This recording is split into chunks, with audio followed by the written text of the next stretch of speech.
Did you know that vanilla extract is made from an orchid? It's the vanilla orchid. This is how they make vanilla extract.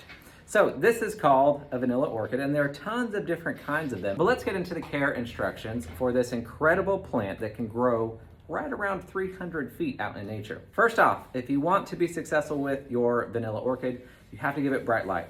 Okay, so within our home, this is a very bright light plant. You can avoid some of that afternoon sun if you know that you have a really hot, like south or west facing window.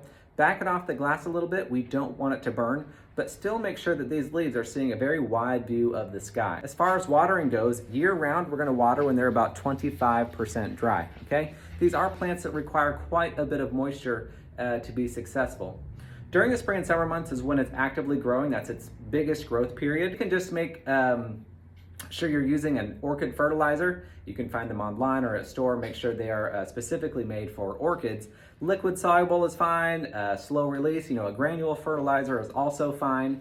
Now, I will say though, if you are wanting to grow this plant to actually get it to fruit and get your beans to be able to make your vanilla extract, if you're doing it within your home, it's not likely that you can be successful that way. It's more of just a vining decorative plant within our homes, unless you're able to commit to very specific conditions, higher humidity, temperature swings, etc.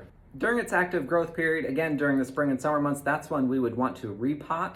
And you only want to repot if the bottom drainage holes are having roots coming out of them. It's always important that we have drainage holes for these plants. When you do repot, it's best to just use a regular orchid mix. Orchid bark that you can find at the store, or some sphagnum moss. Anything that a regular orchid, like a Phalaenopsis orchid, would grow in is also going to be perfectly fine for the vanilla orchid here. But that's going to do it for the care instructions for the vanilla orchid. If you have any questions about this really neat plant, leave them in the comment section below.